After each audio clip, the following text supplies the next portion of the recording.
Hi viewers, welcome to S S media.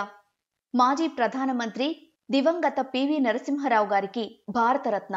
ఈ ప్రకటనలో రాజకీయం ఉందా లేదా అన్న సంగతి పక్కన పెడితే భారతరత్నకు 100% అర్హులు పివి నరసింహారావు. ఆయన క్లిష్టమైన పరిస్థితుల్లో ప్రధానమంత్రి పదవి చేపట్టకపోతే ఈరోజు దేశం ఎలాంటి పరిస్థితుల్లో ఉండేదో అంచనా వేయటం కష్టం. సంస్కరణలు అమలు చేసి దేశాన్ని కాపాడిన పివి ప్రధాని పదవిని అలంకరించిన తొలి దక్షిణ భారతీయులు, ఒకే ఒక్క తెలుగువారు. 1991 నుంచి 1995 వరకు ఆయన ప్రధానిగా ఉన్నారు.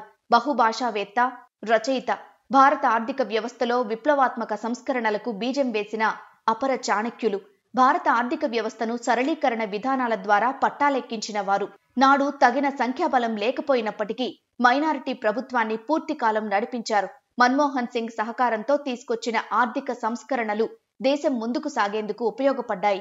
రాజీవ్ గాంధీ హత్య అనంతరం కాంగ్రెస్ పార్టీకి నాయకుడు లేకుండా పోవడంతో పివి నరసింహారావు వేగుచుక్కలాగా కనిపించారు. అప్పటికి ఆయన దాదాపు రాజకీయాలకు దూరంగా ఉన్నప్పటికీ నంద్యాల నుంచి గంగుల ప్రతాప్ రెడ్డితో రాజీనామా చేయించి లోక్సభకు పంపించారు.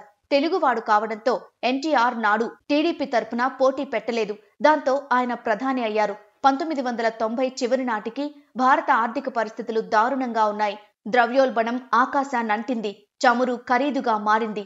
దిగుమతికి తగినంత విదేశీ మారక ద్రవ్యం లేదు. చేతిలోని విదేశీ మారక ద్రవ్యపు నిల్వలు 3 వారాలకే సరిపోతాయి.